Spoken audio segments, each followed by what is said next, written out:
Assalamualaikum warahmatullahi taala wabarakatuh. Selamat sejahtera dan salam Malaysia Madani.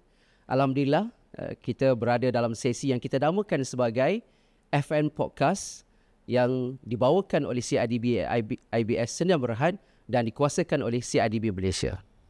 Dan tajuk yang kita akan bincangkan pada hari ini ialah berkaitan dengan pengurusan fasiliti ataupun juga dikenali sebagai facility management.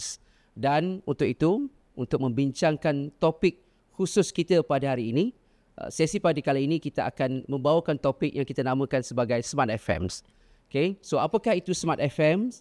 Apakah yang kita namakan tentang pengurusan fasiliti yang mempunyai Smart FM dalam itu?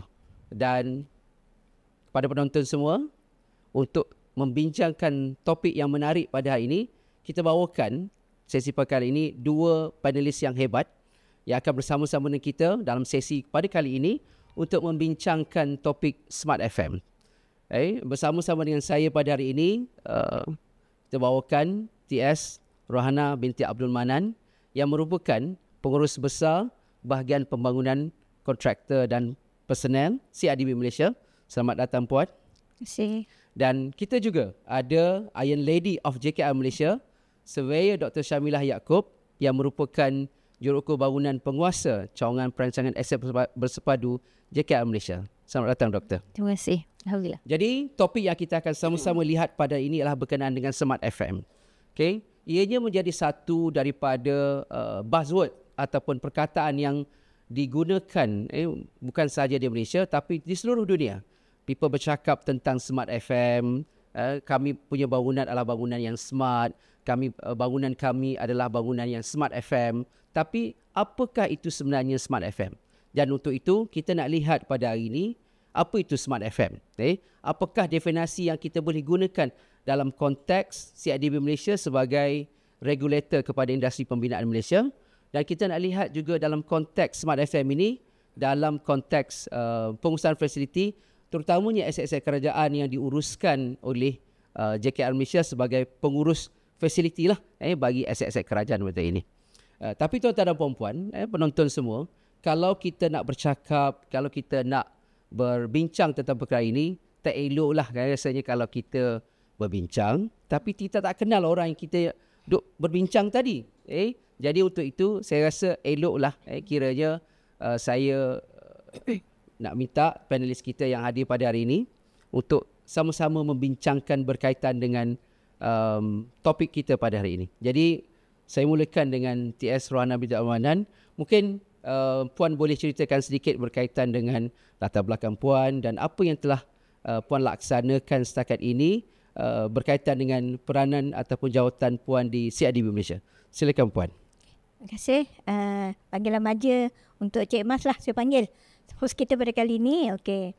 Sedikit pengenalan untuk diri saya sebelum saya involvekan diri ataupun berterlibat dengan CIDB ni. Saya sebelum ni dah berkhidmat dengan industri di luar sana selama 15 tahun dan titik saya berkecimpung di dalam Badan Berkanun inilah bermula tahun 2008.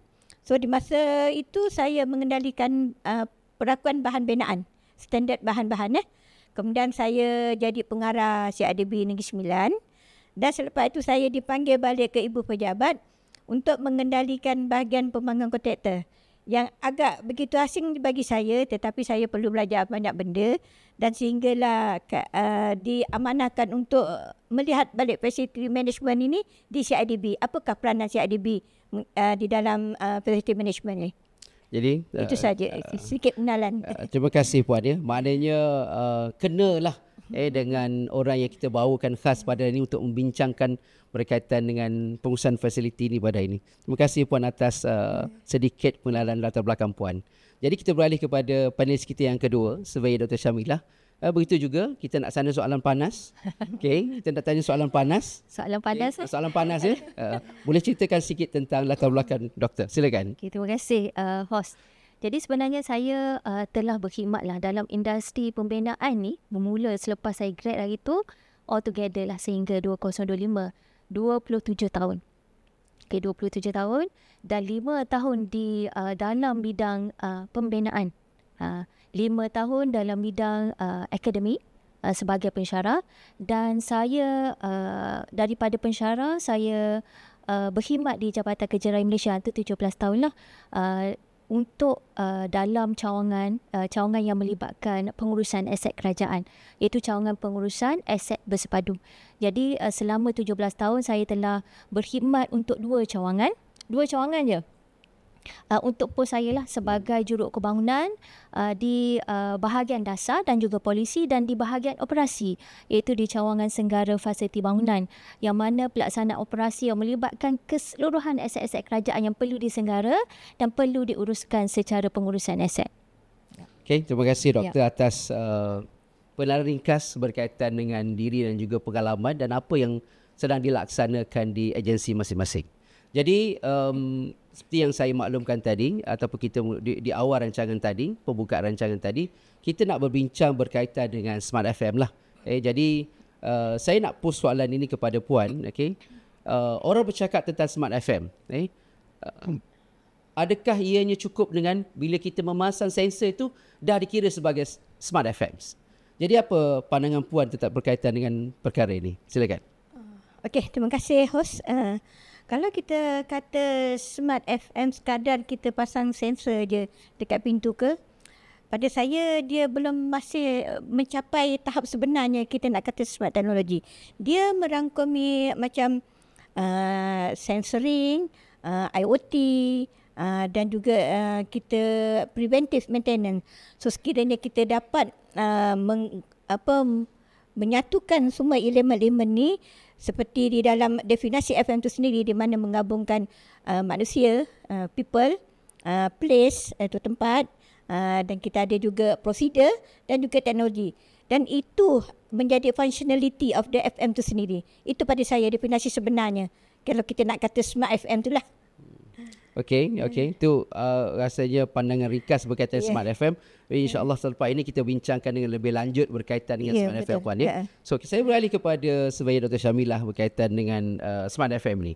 Bagaimana Doktor melihat tentang DJKR terutamanya sebagai pengurus aset kerajaan mengadaptasi smart teknologi ni dalam pengurusan fasiliti dan aset kerajaan? Okey, Smart FM lah. Kita kata FM yang pintar lah. Okey, bila kita menyebut kepada FM, Smart FM ni banyak yang fikir kata smart ni melibatkan apa-apa yang we have to add to the features pada bangunan dan sebagainya. Kita ada procedures, kita ada guideline dan sebagainya. Itu adalah, this is a process. Tapi nak jadikan dia pintar, ada tak dinding pintar, tingkap pintar, yang kita apa-apa yang kita pasang pada bangunan untuk menunjukkan dia pintar. Tapi di JKR ni perlu menguruskan aset-aset jumlah ribuan, ratusan aset yang perlu diuruskan, terutama bangunan kerajaan yang lama-lama tu. Yang dah orang kata aging infrastructures dan sebagainya. Dan kita ada 170,000 binaan luar dan 160,000 blok bangunan yang perlu diuruskan. Macam mana nak jadi dia pintar? Bangunan lama ni bukan tak boleh jadi pintar, tapi dia akan jadi separa. For example, kita ada penggunaan IoT untuk dipasang ataupun kita adopt pada bangunan-bangunan kerajaan. Compare bangunan kerajaan yang dah baru lah. Yang baru contoh dia, for example macam bangunan-bangunan di Putrajaya tu kita kata dah modern bangunan. Kalau bangunan nak jadikan dia pintar, at least ada 3. Ini kalau kita melihat kepada kajian-kajian ataupun definisi dalam mana-mana Google dan sebagainya, perlu ada BMS, Building Management System. Perlu ada IoT, Internet of Things, dan perlu ada AI, Artificial Intelligence. Artificial Intelligence ni adalah yang data yang diambil oleh IoT dan sebagainya. Jadi untuk kerajaan, kita forward towards that lah. Maknanya kita menuju ke arah itu untuk menjadikan dia Smart FM. Tapi bukan secara Smart FM secara keseluruhan. Memadai kalau ada IoT, pemasangan sensor dan sebagainya. Untuk at least the automation pada bangunan yang dipasang tu, contoh energy usage. Penjimatan elektrik, cost saving, performance. Okey, bangunan lama ni perlu memerlukan kos yang tinggi lah. Jadi sebab itulah kalau katakanlah dilihat di peringkat ataupun pandangan lah Jabatan Kerja Raya ataupun kerajaan secara keseluruhan, pembangunan inovasi. Okey, pembangunan inovasi secara dalaman ataupun melalui kolaborasi dengan vendor ataupun dengan universiti yang membolehkan mana-mana ataupun keperluan kepada Smart FM yang boleh kita adopt pada bangunan-bangunan kerajaan yang lama ni. Okey, contoh dia JKR, okey, telah memperkenalkan dan bangunkan smart inspection tools, okey, pemeriksaan. Sebab traditionally a lot of work, okey, banyak kerja yang dilaksanakan untuk menguruskan FM ini, contoh pemeriksaan secara manual. Okey, secara manual. And then documentation yang orang kata heavy process. Heavy process yang memerlukan documentation yang banyak dan sebagainya. Untuk uruskan berpuluh-puluh ribu aset bangunan ni is not orang kata impossible dalam masa 1 hari, 2 hari, 5 tahun tak tentu lagi habis. Tapi kita perlukan IoT dan AI ini untuk cepatkan proses.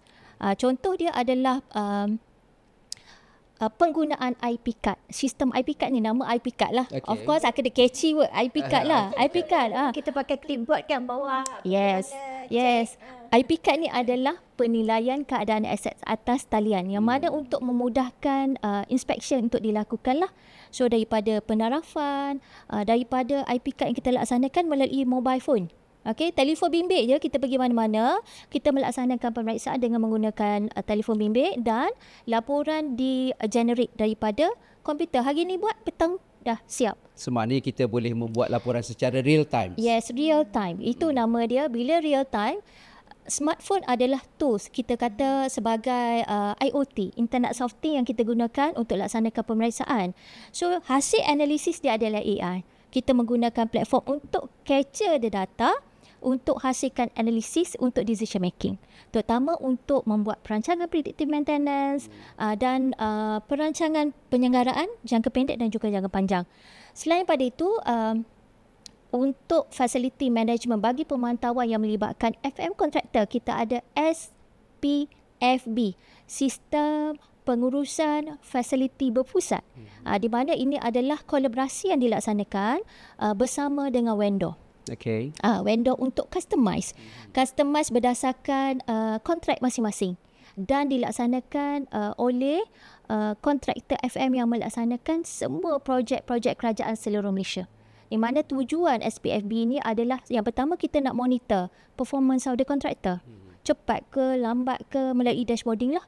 Yang kedua adalah untuk meningkatkan keberkesanan FM ini kepada aduan-aduan ataupun urusan-urusan yang melibatkan user pada bangunan.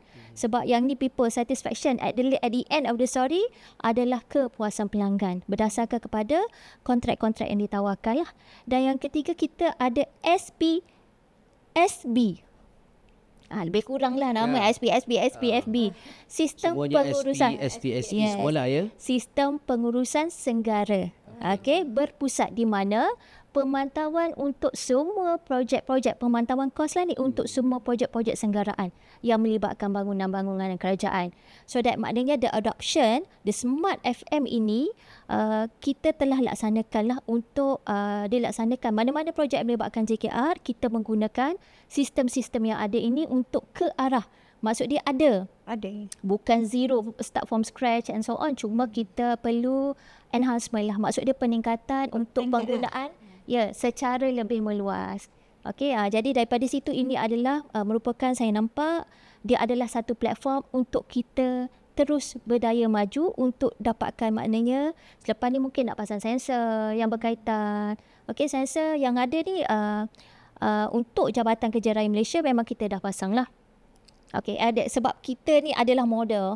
Model rules of kepada agensi-agensi yang lain. So ada sensor yang dipasang termasuklah sensor untuk kawal ataupun ukur energy usage. Okey.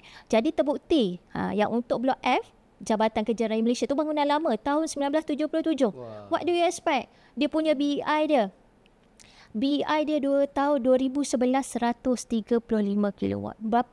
Berapa bil elektrik? 5 juta masa tu. 2011. And then bila kita dah pasang sensor, and then kita pasang movement sensor yang melibatkan occupancy sensor, maknanya tahun 2020 BEI 83. So kita dah dapat jimat kos untuk perbelanjaan bil lah sebanyak 3 juta. Ya. So maknanya dia differentiate. So ini menunjukkan penjimatan, optimization dan juga cost saving kepada kerajaan. Walaupun kita pasang sikit lah. Okay, a few saja, tapi dia memberi impak yang besar kepada kewangan kerajaan. Okay. Kita selalu melihat bahawa ataupun kita mendengar persepsi orang ramai berkaitan dengan apabila kita melaksanakan sesuatu inisiatif lah. Contohnya Smart FM ini. Dia always bundle dengan high capital cost. So bagaimana JKR melihat ini sebagai satu cabaran lah dalam melaksanakan satu innovation, satu insentif yang mana hasilnya di kemudiannya kita boleh lihat tadi amat signifikan penjimatan dari segi bil elektrik. So bagaimana JKR nak address berkaitan dengan the innovation always coming with the high capital cost ataupun bundle with the high capital cost. Yes. Macam mana JKR melihat tu? Yelah, duit adalah segalanya. Okay, no money, no talk. Okay, bila kita sebut on the penggunaan teknologi, of course dia akan melibatkan kewangan dan sebagainya. Tetapi bila kita, sebagaimana Puan sebut tadilah, FM ini adalah memerlukan selain daripada 3 things yang kita perlu adakan, perancangan strategik yang perlu ada. Okay, dalam Smart FM. Sama juga kepada JKR lah. Kita nampak benda ni impossible untuk dilaksanakan. Okay, dengan dasar keperluan kepada penggunaan IoT dan sebagainya, mustahil untuk dilaksanakan. Tetapi bila kita masuk on the strategic part, bermakna kita perlu ada perancangan jangka pendek. Without cost, kita kena ada perancangan jangka panjang dengan cost. Okay, itu adalah cara yang membolehkan supaya pelaksanaan untuk FM ke arah AI dan juga IoT ini dapat dilaksanakan dengan less cost lah kita kata. Okay, for example macam untuk kajian digital twin untuk dilaksanakan di peringkat JKR dan sebagainya. Bangunan JKR semua bangunan lama, bangunan besar, kompleks, orang kata kompleks. So rasa-rasa impossible nak buat digital twin untuk bangunan, for example yang blok bangunan KKR dan sebagainya. Okay, dengan sensor, dengan peralatan-peralatan yang ada. Tetapi sebenarnya kita boleh buat dalam small scale lah. Orang kata skala yang lebih kecil yang membolehkan supaya perancangan dan juga kajian yang dilaksanakan untuk membuktikan sebenarnya FM, Smart FM ini adalah relevan dan boleh dilaksanakan dengan 3 peringkat tadi. Maknanya dengan zero cost, less cost dan juga dengan kos yang lebih besar. Bermakna kos yang lebih besar ni maknanya perancangan yang lebih besar lah. Dengan syarat kena ada bukti. Orang kata bukti yang Smart FM pelaksanaan digital twin. Sebab kita dengar digital twin. Tapi siapa yang dah pakai digital twin ni? Siapa? Kat Malaysia siapa yang dah pakai digital twin? Okay, bangunan kerajaan siapa? Jabatan mana yang telah melaksanakan digital twin? Yes. So maknanya kita start with a small scale. Okay, kajian sekarang telah dilaksanakan dan kita akan, maknanya daripada situ kita akan nampak hasil. So daripada sinilah bajet-bajet akan dikeluarkan. Bagaimana sebenarnya bagaimana kita nak boleh counter lah, orang kata, untuk memastikan pelaksanaan ini dapat dilaksanakan dengan baik. Kita perlu ada perancangan. Kena ada kos-kos yang terlibat lah. Okay, so kata no money no talk. Sebab betul dah, nak duit perlu ada perancangan dan apa perlu yang kita laksanakan sebenarnya. Kan, itu di peringkat kerajaan lah. Okay, terima kasih. So maknanya kalau kita nak melaksanakan sesuatu inisiatif yang kita kata smart, kita mesti mempunyai smart implementation frameworks. Ya, betul. Barulah perkara itu boleh dilaksanakan dengan yang kita katakan sebagai smart. Ya. Saya nak beralih kepada Tias Puan Rohana berkaitan dengan sebagai CIDB yang peranan ini sebagai regulator di bawah Akta 520. Okay? Kita melihat bahawa dalam industri pengusahaan fasiliti ini perlunya ada satu standard yang kita katakan sebagai local standards. Okay? So jadi bagaimana Puan melihat ini, standard ini, CIDB kita ketahui bahawa dah ada mengeluarkan standard-standard yang dinamakan sebagai CIS, Construction Industry Standard. Jadi mungkin dah tiba masanya di peringkat CIDB sendiri untuk membangunkan yang kita katakan sebagai CIS ataupun construction standard untuk pengurusan fasiliti. Dan perkara ini perlu diwar-warkan supaya masyarakat di luar sana, pemain industri di luar sana faham tentang keperluan adanya ataupun pentingnya ada standard dalam FM ini. So mungkin Puan boleh bagi pandangan berkaitan dengan perkara ini. Silakan. Okay. Terima kasih Cik Mas. Okey, dia macam ini industri FM ni dia sebenarnya dah lama berkembang pun. Tetapi dia berkembang secara tidak seragam Dia jadi kita tak ada hala tuju yang betul-betul, yang ada satu agensi yang take up this one. So kita menampak gap dekat situ So kita nampak adanya keperluan untuk kita standardiskan. Sekarang ni kita nampak masing-masing bergerak, ada yang guna standard international, ada yang standard yang dibangunkan sendiri oleh organisasi itu sendiri, dan ada juga yang buat asal boleh. Yang buat asal boleh ni pun kita tak tahu standard apa yang digunakan. Jadi CRDP ni datang menawarkan diri untuk mengisi kekosongan itu. Kita nak tengok gap tu dekat mana. So kita datang menawarkan diri supaya gap-gap itu kita penuhi. Jadi kita mencadangkan satu CISFM di mana dia akan jadi satu rujukan kepada industri. Itu at the first stage kita punya intention kita lah. Okey, mungkin boleh Puan boleh kembangkan sedikit ataupun beri kita sedikit pencerahan lagi berkaitan dengan CIS ini. Apakah keperluan mengadakan CIS ini amat penting dalam konteks pengurusan di Malaysia ini? Sebab kita tahu bahawa kita dah ada ISO 41000 untuk FM, international standard. Tapi memandangkan CIS ini, kita nampak dia adalah local standards, sesuai dengan dalam konteks industri pengurusan fasiliti di Malaysia. Okey, kita faham dekat dalam kita dah dalam industri kita dah ada FM punya standard FM ISO. So itu dia tidak merujuk kepada lokaliti. Jadi bila kita mengkaji balik ISO ni, bila dia tidak merujuk lokaliti, tidak ada penyeragaman untuk agensi nak gunakan dan juga industri nak gunakan. Jadi kita mengumpulkan pakar-pakar daripada industri, melihat pandangan daripada industri perlu ke tidak.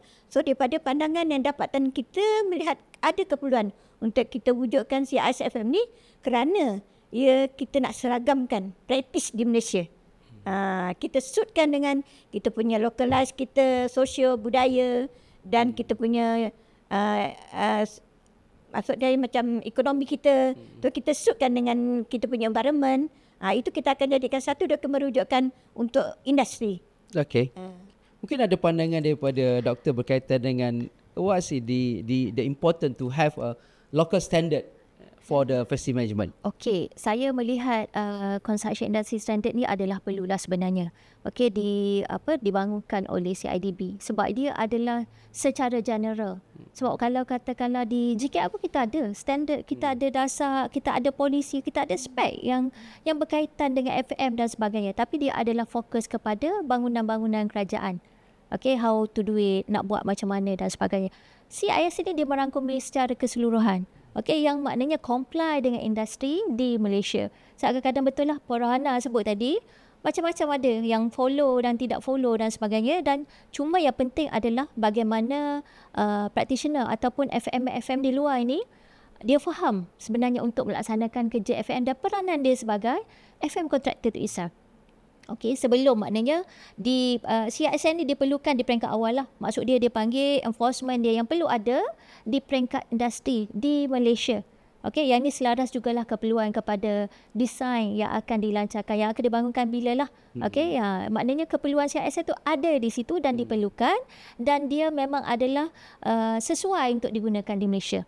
Okey, kalau kita adopt from the overseas dan sebagainya, kadang-kadang ada keperluan-keperluan yang kita boleh ambil as a best practice. Ada yang tidak perlu dan sebagainya. Same goes to the JKR. Okey, garis panduan yang dilaksanakan adalah spesifik bagaimana untuk melaksanakan kerja.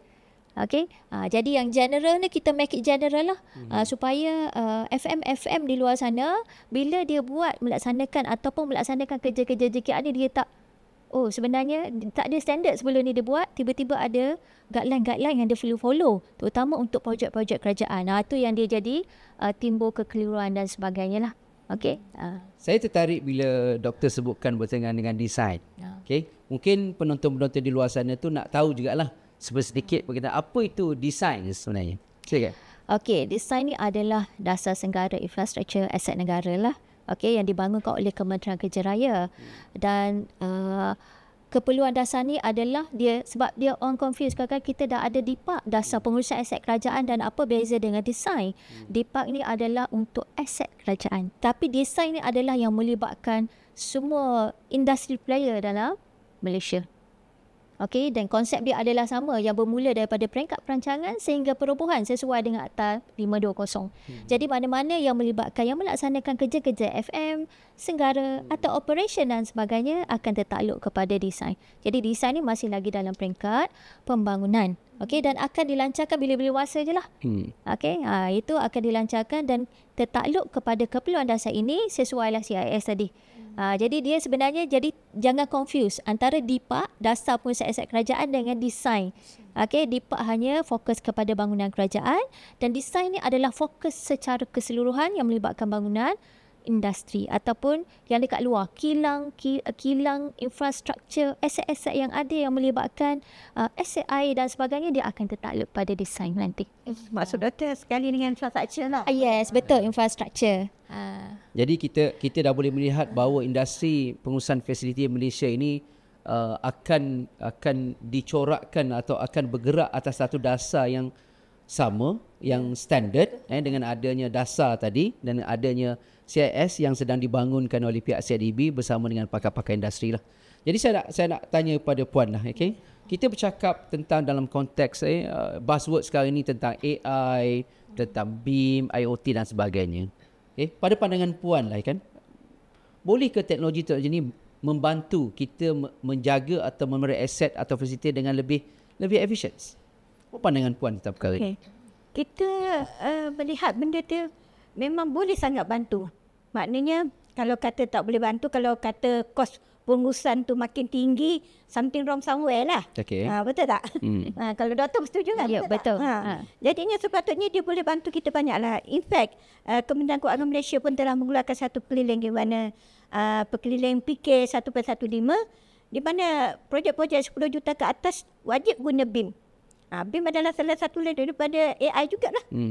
Di mana di dalam perkeliling tu impact daripada design sehinggalah ke maintenance. Maknanya BIM level 100 hingga level 500. Jadi kena guna, wajib guna. Jadi itu way forward tu kita dah nampak dah. Dah ada strategi daripada kerajaan. So next step adalah industri. So kita akan nak juga melihat industri juga berubah. Even kalau kita tak naklah tengok projek kerajaan aja. Jadi CIDB ada di situ untuk melihat juga supaya industri menggunakan pakai konsep yang sama. Jadi di situlah kedudukan di mana AI itu boleh membantu efisiennya FM di dalam industri kita sekarang. Ya, maknanya sesuailah kalau kita nak gunakan AI dan BIM tu dalam konteks pengurusan fasiliti. Okay. Saya nak beralih kepada doktor lah. Tadi doktor ada membincangkan tentang bangunan aset yang lama, bangunan-bangunan mungkin ada setengah tu dah diklasifikasikan sebagai bangunan warisan. Tapi Smart FM ni adalah pendigitalan. It's about digitalizations. So bagaimana doktor melihat tentang bila kita nak merancangkan sesuatu dasar atau polisi, contohnya polisi digitalization tadi, okay? Kita akan lihat bahawa mungkin ada gap atau technical limitation yang sekarang ni ada yang mungkin boleh membataskan ke arah pendigitalan tadi. So bagaimana doktor melihat ini sebagai satu cabaran dan apakah cabaran-cabaran itu tadi? Dan bagaimana JKR sendiri melihat cabaran ini dan bagaimana nak menyelesaikan atau mencari solusi yang terbaik, the best solution to overcome the gap of these limitations. Okey, kalau kita bercakap pasal cabaran lah. Okey, cabaran ni memang tak pernah habis lah. Orang kata memang tak pernah habis. Memang hari-hari tercabar. Kita pergi ke cabaran. Dan hari-hari tercabar. Hari-hari tercabar disebabkan oleh aset-aset yang perlu diuruskan. Okey, terutama aset-aset lama dan sebagainya. Jadi aset lama ni, kalau for example untuk aset warisan perlu diuruskan secara lama. Kita kata secara lama dan tidak tak boleh nak pasang feature-features yang kita kata IoT, sensor dan sebagainya sehingga mengganggu gugat reka bentuk yang sedia ada. Okey, itu adalah gap yang paling besar. Tak boleh nak tambah, tak boleh nak apa dan sebagainya. Okey, jadi untuk bangunan-bangunan yang bangunan kerajaan, contoh bangunan sekolah sampai yang dah daif dan sebagainya, bangunan-bangunan kerajaan yang berusia 50 tahun ke atas. Okey, orang kata life cycle semua dah habis lah. Kalau kata adoption, bagaimana adoption kita nak kata IoT dan juga AI untuk dilaksanakan. Okey, pada bangunan-bangunan ni. Jadi ini yang perlu sekarang ni. Untuk close the gap, yang pertama sekali kita kena tahu the conditions of the building. Maknanya the condition aset-aset ni kita tahu mana yang umur 5 tahun, mana yang umur 20 tahun, mana umur 70 tahun. Dan biasanya bangunan ni akan dirawat ataupun kita kena treat berdasarkan kepada condition. Kena tahu condition dulu. Maksud dia kita kena diagnose dan kita kena tahu dia. Okey, daripada situ yang barulah kita boleh close the gap. Apa keperluan sebenarnya kalau untuk 50 bangunan 50 tahun BCA lah. Contoh kita ada PB 1.3 yang mana pelaksanaan BCA ataupun penilaian aset wajib dilaksanakan. Okey, wajib dilaksanakan untuk memohon mana-mana peruntukan belanja mengurus ataupun belanja pembangunan bagi tujuan pemulihan, ubah suai, pemeliharaan dan naik taraf. Okey, jadi masa naik taraf ni lah yang kita akan tengok daripada hasil yang kita dapat, naik taraf yang macam mana, nak pakai IoT, nak pakai AI, ataupun apa gap-gap yang perlu kita boleh ambil berdasarkan daripada perancangan penyelenggaraan dan juga prioritization, keutamaan risiko yang ada pada bangunan-bangunan ni. Okey, jadi itu cabaran dia. Kalau katakanlah yang terlalu lama, walaupun terlalu lama tapi tidak boleh diruntuhkan. Okey, tapi perlu dibaiki. Baiki yang macam mana? Okey, ya, jadi kalau baiki yang macam kalau habis katakanlah 20 juta for example, tapi keadaan bangunan macam tu dia tak smart pun. Okey, dia tak boleh nak masuk feature-features baru dan sebagainya. Okey, jadi itu adalah, dan satu lagi data-data yang ada. Rekod bangunan-bangunan sedia ada. Tak ada. Okey, contoh as-built drawing. Tu paling lukisan siap banner. Itu yang paling sakit kepala. Okey, itu sakit kepala. Maknanya kerajaan perlu mengeluarkan kos lah untuk menyediakan lukisan-lukisan ni dulu, terlebih dahulu. Ini pun akan melibatkan apa? Pengurusan. Okey, this is a data driven lah kita kata. Satu lagi bangunan kerajaan ni dia lacks of interoperationality. Okey, maksud dia sistem-sistem yang ada dalam bangunan adalah dia berfungsi dengan cara yang berbeza. Okey, data-data pun berbeza, window pun berbeza. Okey, jadi untuk menguruskan gap-gap yang ada untuk bila kita nak apply for the smart. Kadang-kadang dalam satu bangunan elektrik tak smart pun, kita dah tukar kepada mechanical for the smart. Okey, mechanical kurang jarang yang kita buat untuk delamping electrical. Okey, untuk awam dan architecture ni maksud dia kurang. Macam mana nak ganti balik tiles yang less carbon footprint dan sebagainya. Okey, jadi gap-gap ini saja untuk close the gap. Okey, yang macam saya mention tadi lah, kita dapatkan, maknanya kita tak pasal sensor, yang ni kita guna IP card. Okey, IP card tadi, inspection untuk dapatkan penerapan, maintenance planning dan juga risiko pada bangunan. Dan kita akan lihat kepada semua-semua aset telah diperiksa, how to close the gap untuk berdasarkan kepada usia-usia dia tadi. Okey, jadi kalau kata sebut kos memang banyak lah. Tadi mana yang boleh kita buat dalam less cost ataupun zero cost, kita akan laksanakan yang tu dulu.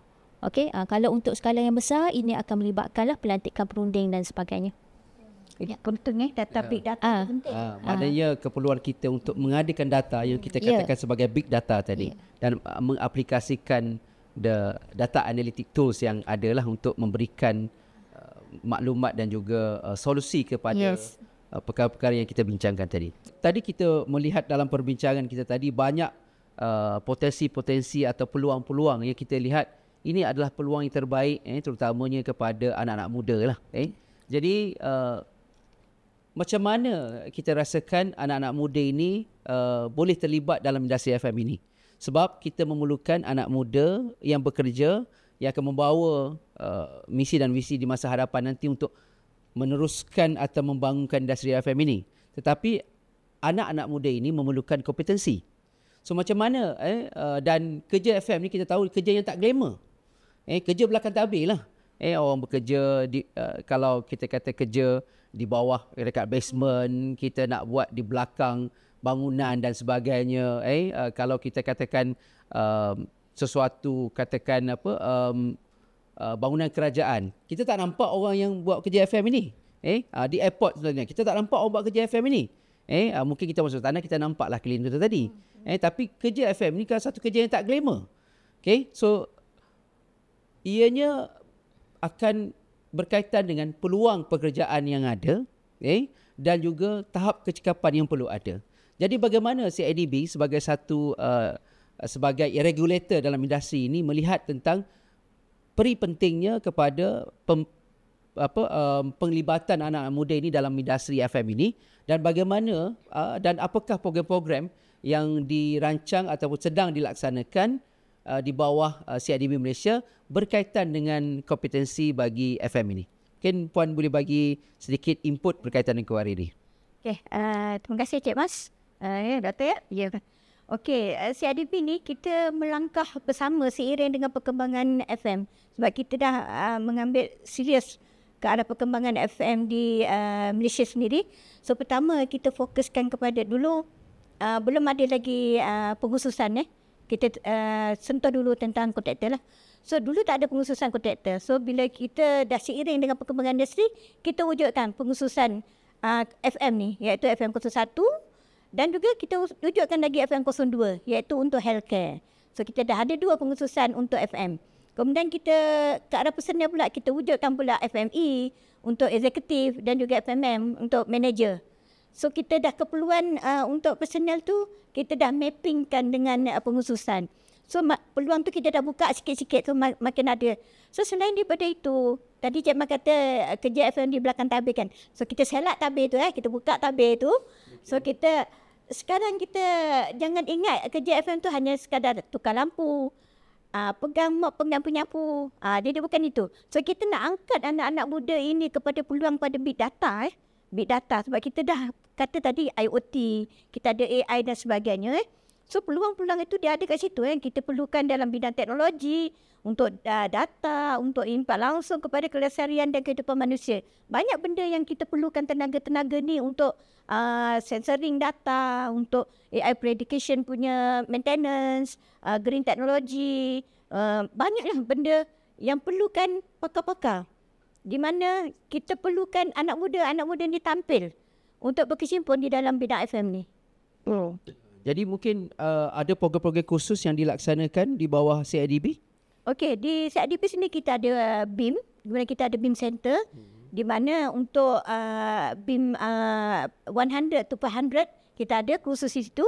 Dan kita ada FME, kita ada kursus untuk personal, FME, FMM. So pengetahuan kita bagilah kepada personal, kita panggil sijil kecekapan personal binaan, SKKP. SKKP, okey. Itu yang kita adalah di CIDB. So jadi industri FM ini adalah satu industri yang boleh memberikan satu peluang pekerjaan yang baik kepada anak-anak muda kita yang berada dalam Malaysia ini, kerana selagi mana bangunan itu ada, selagi itulah pengurusan frekuensi ini diperlukan. Ya. Kalau kita nak semak fasiliti ni, FM ni, dia bermula pada peringkat design. Patutnya dia dah kena ada dah di situ. Sehinggalah bangunan tu siap. Bila bangunan dah siap, kita kena maintain pula selagi bangunan tak terroboh. Kalau ada roboh, kita kena mula balik. Masih ada lagi kerja. Gitulah. So life cycle tu ada dia lagi di situ. So kerja tu masih ada. Mungkin ada sikit tambahan berkaitan dengan kompetensi. Because di agensi kerajaan pun kita memerlukan pegawai-pegawai yang kompeten untuk menguruskan aset dan fasiliti ini. Betul. Jadi saya nak tambah sikit lah sebenarnya kan. FM, kerja belakang tabir, belakang tirai dan sebagainya. Tapi sebenarnya FM ni dulu kita panggil maintenance management lah. Okey, pengurusan penyelenggaraan. FM ni nama in terms of nama sajalah. Sebenarnya dia tak kerja sebelakang tabir sebenarnya. Cuma office dia saja di basement. Dan sebab kita nampak dia terpinggir lah sebenarnya. Kalau kita melihat kepada FM ataupun yang menguruskan aset yang besar ni, tak adalah. Dia tak terpinggir sebenarnya. Dia adalah satu prospek kerjaya yang sangat bagus dan dia adalah sangat penting, sama penting dengan industri pembinaan. Industri pembinaan di peringkat pewujudan aset, tapi yang ini adalah di peringkat utilization of the asset. Maksud dia di peringkat pengguna aset yang memerlukan FM. Okey, maknanya projek tu peringkat perwujudan aset. Okey, sama penting. Dia sama penting je sebenarnya. Cuma perlukan enhancement dan juga memandangkanlah. Orang kata bukan Malaysia ni ketinggalan, bukan. Kita still moving forward. Kalau kita kata, kalau kita kan negara ketiga, okey, nak jadi negara nombor 1 dan sebagainya, memang dah ready on the platform lah. Okey, jadi keperluan-keperluan kepada orang kata capital skill dan juga human-human ni, okey, capital skill, kompetensi dan sebagainya yang perlu ada di JKR pun sama. Kita ada pensijilan pengurusan aset dan fasiliti yang melibatkan kaki tangan ataupun pegawai-pegawai JKR yang akan memantau kerja-kerja FM, okey, sebagai HFO, okey, superintendent yang cuma untuk projek-projek FM. Okey, ketersediaan dari segi pembangunan, tapi secara dalaman lah. Kalau CIDB saya percayalah ada FMMC, FMME dan sebagainya lah untuk memastikan pelaksanaan FM ini dapat dilaksanakan dengan baik. Okey, cuma keperluan kepada kemahiran, kepakaran dalam melaksanakan orang kata kerja-kerja operasi ni. Tadi kata tukar lampu dan sebagainya, itu based on the operator. Tapi kalau FM ni dia merangkumi semua pengurusan. Nama pengurusan fasiliti yang melibatkan dokumentasi sehinggalah big data tadi tu, sehingga kepada pengoperasian. Operasi dan segara. Maknanya is not focus on the operasi sahaja. Okey, kalau maintenance management dulu tak ada documentation. Kau pergi ganti lampu, kau ganti tombol pintu. Itu dulu. Itu orang nampak yang tu. Tapi fasiliti ini merangkumi keseluruhan yang mana kompetensi ataupun kemahiran yang perlu ada, termasuklah untuk event management. Salah satu, pengurusan majlis. Okey, pada agensi dan sebagainya. Parking. Pengurusan parking, kita kan selalu gaduh pasal parking di mana-mana jabatan kerajaan dan sebagainya. Saya rasa bukan dekat JKR saja. Okey, CIDB dah okey lah, dah proper duduk bangunan baru kan. Okey, jadi itulah sebenarnya bagaimana untuk menguruskan perkara-perkara ini memerlukan kemahiran ataupun kompetensi yang kata yang selaraslah dengan keperluan. Okey, termasuklah apa-apa yang berkaitan dengan ISO dan sebagainya. Jadi maknanya CIDB dan juga JKR sebenarnya they complement each other. Okey, satu bahagian yang jaga FM, satu yang pantau FM. Yang pantau FM adalah JKR. So maknanya kompetensi yang perlu ada adalah berbeza, sama ada di pegawai-pegawai yang ada di jabatan kerajaan dan juga kontraktor-kontraktor yang perlu orang kata ni CIDB perlu menjadi pusat yang melahirkan FM kontraktor yang berwibawa dan yang maknanya yang selaras lah. Jadi tak pening kepala lah jaga projek. Okey, sebab dia dah ada kompetensi yang tertentu. Okey, JKR memang ada. Kita pun join jugalah khusus CIDB untuk memastikan kita pun pantau kontraktor dengan cara yang betul. Saya nak tanya sikit soalan lah. Dr. Syamila ni dia sebagai jurukebangunan. Okey, profesionnya adalah jurukebangunan. Daripada sudut pandang seorang jurukebangunan, bagaimana Smart FM ini mempengaruhi atau memberikan kesan dalam pelaksanaan tadi yang doktor sebutkan sebagai BCA dan banyak lagi lah yang perkara-perkara yang dilaksanakan. So, apa pandangan daripada seorang jurukebangunan? Okey, terima kasih Os. Jadi yang ini saya mewakililah jurukebangunan lah sebenarnya kan. Mana-mana disiplin sebenarnya adalah penting dalam Smart FM. Okay, it's not on the jurukebangunan saja, tapi jurukebangunan ni dia ada peranan dia yang boleh nilai tambah kepada Smart FM. Okay, yang lain-lain tu dah ada. Contoh kalau dia memang sangat signifikan lah. Okay, Smart FM ni sangat signifikan terutama dalam mendapatkan data-data. Okay, big data tadi, data analitik dan sebagainya daripada analisis. Contoh, skop bidang ukur bangunan ni adalah 3 saja. Okey, yang kita ada dekat Malaysia ni untuk kerajaan ni ada 3 saja. Okay. Yang pertama adalah yang melibatkan data inventory dan asset registration. Okey, itu penting tu dalam FM tu. Penting dalam permulaan untuk sebelum menguruskan ataupun melaksanakan FM perlu ada asset registration. Okey, perlu ada data-data inventory yang perlu direkodkan dengan baik lah. Okey, yang kedua adalah building surveying. Itu adalah ukur bangunan yang melibatkan building condition assessment, di mana peranan ukur bangunan ni sangat signifikan, yang mana daripada hasil building condition assessment kita dapat buat prioritization lah, ataupun penarafan bangunan, decision making berdasarkan kepada maintenance planning dan juga apa keputusan yang perlu dibuat daripada pelaksanaan BCA. Contoh tadi adalah sama ada bangunan ni lepas kita dah buat BCA perlu disenggara.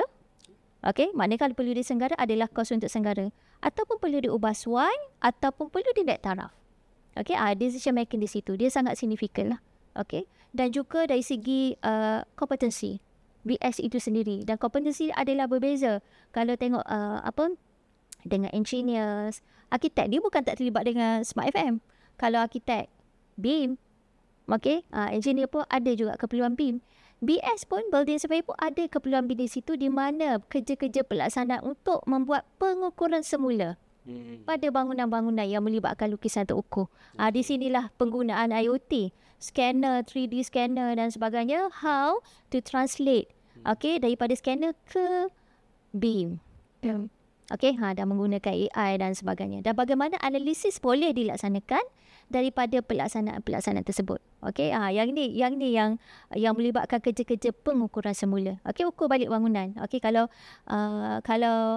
land survey dia ukur juga. Okey, tapi dia ada skop pengukuran dia lah. Kalau ukur bangunan yang melibatkan dalam bangunan. Yang untuk kerja awam, elektrik, mekanikal dan sebagainya.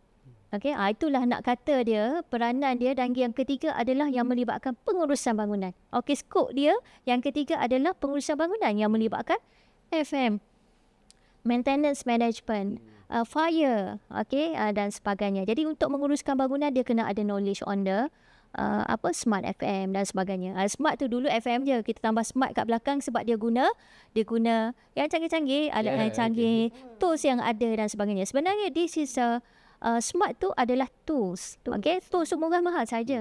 Okey, kalau dia murah-murahlah hasil dia. Kalau mahal tu dia lagi output dia lagi memberangsangkan lah. Kita kata impact dia lagi tinggi dan sebagainya. Okey, we are moving towards that. Sama juga BS, dia Smart FM ni dia akan merangkumi semua ketiga-tiga tu. Okey, di mana dia adalah berdasarkan kepada kedudukan di dalam asset life cycle, di peringkat perancangan sampai pelupusan aset. Jadi nak sampai lupus aset pun peranan tu ada di situ. Okey, peranan dekat mana? Yang dekat tadilah. Nak lupus kena ada asset inventory, kena ada record dia, kena ada drawing dan sebagainya. Kena tahu ukur, kena tahu record BCA. Okey, penarafan nak runtuh tak boleh nak sebarang runtuh bang. Kan? So maksud dia ada keperluan, kena tengok data yang sedia ada. Okey, jadi di sinilah peranan dia sangat relevan dan juga signifikan lah dalam untuk Smart FM. Cuma skop saja berbeza berdasarkan keperluan-keperluan dalam disiplin lain. Kalau dia nak suruh pergi, contoh pergi ganti alat mekanik, tak boleh lah. Okey, that's not skop dia. Okey, dia more kepada decision making dan juga memberi input atau khidmat nasihat yang berkenaan dengan tiga perkara tadi. Okey, so terima kasih. So kita melihat pada bahawa dalam FM ini memerlukan satu pendekatan atau integrated approach. The combination of all disciplines, cross fertilization of all disciplines lah. So kita memerlukan kepakaran, kita memerlukan satu polisi dan dasar yang jelas dalam memastikan apa sahaja yang kita laksanakan dalam konteks FM ini, kita bercakap dalam konteks Smart FM ini dapat dilaksanakan dengan baik dan terancang. Okay, so Puan Rohana, tadi menyebut tentang keperluan berkenaan dengan kompetensi dan sebagainya. Di Malaysia ini kita sekarang ini kerajaan melihat kepada perkataan yang kita namakan sebagai TVET, pendidikan TVET atau dasar TVET. So bagaimana di CIDB sekarang melihat mungkin CIDB ini boleh dikatakan peneraju TVET pembinaan lah. So bagaimana CIDB melihat peri pentingnya melaksanakan agenda-agenda ini di bawah payung TVET ini? Okey, bagi menjawab soalan Cik Man ni kan, kita cerita dulu framework yang besar sikit lah sebelum kita kecil kan. Okey, CIDB sebagai kita punya fungsi membangunkan industri pembinaan. So, dalam fungsi kita membangunkan industri pembinaan ni kita kecilkan kepada industri pembinaan skop FM. So tadi kita dah cerita pasal kita punya skop pengkhususan kontraktor. So adakah skop pengkhususan kontraktor ni kita akan hanya berhenti kepada FM 02? Adakah kita akan sambung kepada FM 03, 04, 05, 06? Sama ada kita nak kecilkan lagi skop tu kepada pengurusan airport, FM untuk rail, FM untuk air, servis air, FM untuk port pelabuhan. So benda tu kita kena fikirkan bersama industri. Apakah hala tuju industri yang nak industri perlu CIDB buat? Jadi kita perlu tanya pandangan industri. So daripada dapatan itu baru kita narrow lagi kepada keperluan personel. So macam mana kita nak kembangkan balik personel-personel ni melalui skop-skop yang kita dah ada sedia identify tu. So kalau kita nak menjuruskan kepada pengembangan TVET yang ada ni, so banyak peluang sebenarnya. Dia melibatkan kejuruteraan, penganalisaan, lagi kita ada bahagian apa lagi, maklumat pengurusan, keuangan dan ESG. So siapa-siapa yang ambil kos-kos ini sebenarnya dia boleh je menjurus kepada FM. So saya berani cakap lah, siapa yang take this one as a first come first serve ni, dia akan daripada 5 tahun akan datang ni, dia akan jadi peneraju TVET dalam bidang FM. Dia akan jadi hero lah. Okay, so satu perkara yang menarik untuk kita sama-sama lihat. So mungkin CIDB sebelum ini menerajui yang apa kita panggil sebagai Malaysia Construction Industry Excellence Award. Dan saya rasa sudah tiba masanya untuk kita mengadakan satu kategori khusus bagi kontraktor FM dan juga Best Managed Facility. Apa pandangan Puan tentang berkaitan dengan pewujudan anugerah khusus bagi FM dan juga Best Managed Facility ni tadi di bawah Malaysia Construction Industry Excellence Award? Okay. Dia di CIDB ni kita dah mengangkat peranan industri dalam construction industri ni. Dia ada beberapa tahun yang lalu melalui anugerah lah. Kita panggil MCIEA. So setiap tahun kita adakan anugerah tu kepada projek terbaik, kontraktor terbaik dan sebagainya lah.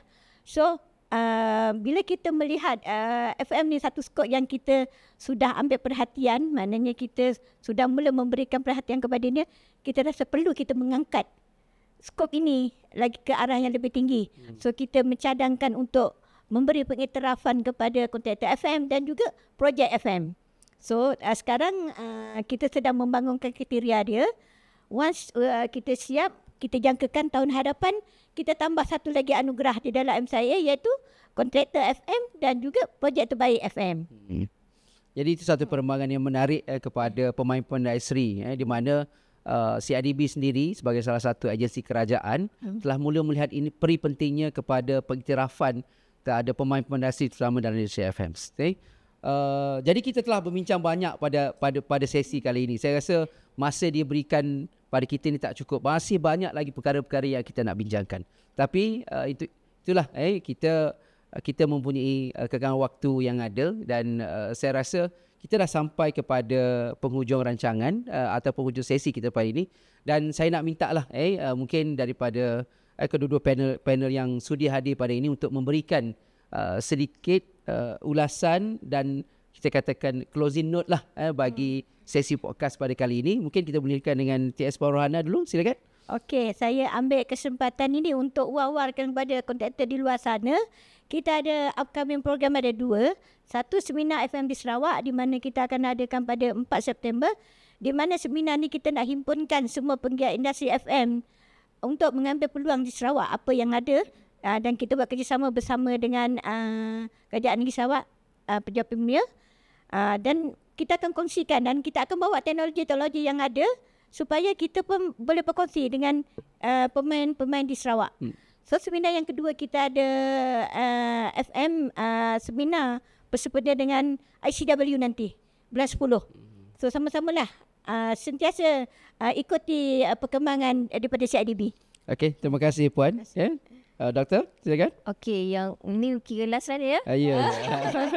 Okey. Harapan lah, sebenarnya harapan lah. Okey, kalau kerajaan ni dia banyak harapan dia. Jadi kita berharap lah pemain-pemain industri terutama FM lah. Di luar sana sebenarnya sama-sama dia bukan bantu kerajaan saja sebenarnya, tapi dia adalah benefit tu kepada rakyat lah.